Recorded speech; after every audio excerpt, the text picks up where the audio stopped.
اور ناصرین، لاہور کے علاقے مزنگ میں نامعلوم افراد کی فائرنگ، 2 افراد جاں بحق، نامعلوم افراد کی آٹو دکان میں فائرنگ، دکان کا ملازم اور راہگیر موقع پر جان کی باز سے ہار گیا۔ پولیس کے مطابق نامعلوم افراد نے دکاندار سے تل کلامی کے بعد فائرنگ کی تھی۔ لاہور کے علاقے مزنگ میں نامعلوم افراد کی جانب سے فائرنگ کی گئی ہے، 2 افراد جاں بحق ہو گئے۔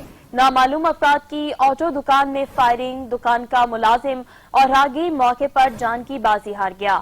اسی حوالے سے مزید تفصیلات جان لیتے ہیں نمائندہ 7 نیوز ملک مشتاق سے۔ جی ملک مشتاق، بتائیے گا کیا پتہ چل سکا ہے فائرنگ کن لوگوں نے کی؟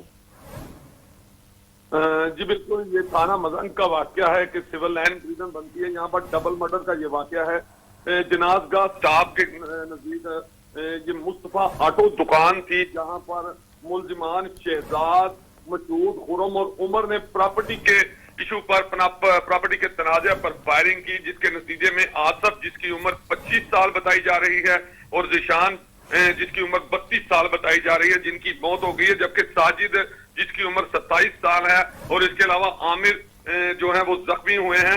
ساجد اور عامر کو فوری طور پر نزدیکی ہاسپٹل منتقل کر دیا گیا، جبکہ پولیس نے دونوں لاشوں کو قبضے میں لے کر کارروائی کا آغاز کر دیا ہے۔ آپ کو بتاتا چلوں کہ آئی جی پنجاب، سی سی پی او لاہور اور ڈی آئی جی آپریشن نے فوری طور پر نوٹس لیتے ہوئے پولیس کی بھاری نفری یہاں پر بھجوائی ہے، اور ان کا یہ کہنا ہے کہ جو راستے میں لگائی گئی موجود ہے۔ ملک مشتاق، بہت شکریہ آپ کا۔